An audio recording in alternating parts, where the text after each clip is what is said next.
For reflection number 1, I decided to read the text titled Body Postures: How to Read Others' Thoughts by Their Gestures. For the main message, I found that nonverbal communication has a lot of influence in the way that we perceive people. I also found that part of the message is how confident people have control over situations and they can give out strong sex appeal. And also, the cover drawing of the text gives me an idea that this reading deals with flirtatious nonverbal communication, as in the drawing, the woman's shoe is touching the men's leg and the men's tie is repositioned. I believe that the target audience for this text could be men and women who work in an office and they want to learn how to read people and how they can possibly spark a romantic relationship. For example, figured 175, it's at a regular office scene with men having a meeting. And there's also another figure, 174, where coworkers might be taking a smoke break, a more relaxed environment.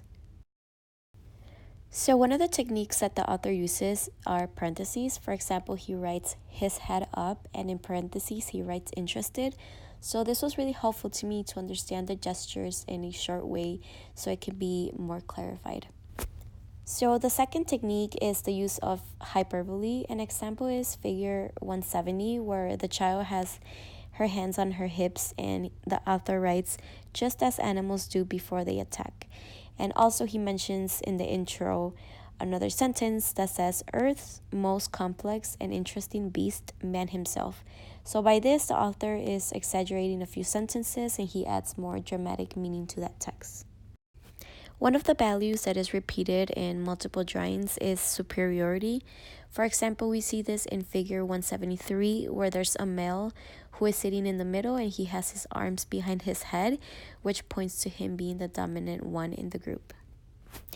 Another value that I found in this text is that confidence excels sex appeal. So I found it in figure 182. One of the males gains the courage to place his hands on his belt loops and he points his foot towards the woman.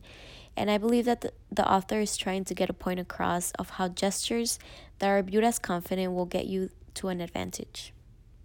And actually, below the image, the author writes, the man on the left won the woman's attention.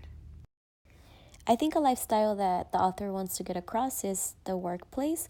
There's drawings like 177 describing a more intense environment, and there are also drawings like 174 where coworkers are just taking a smoke break.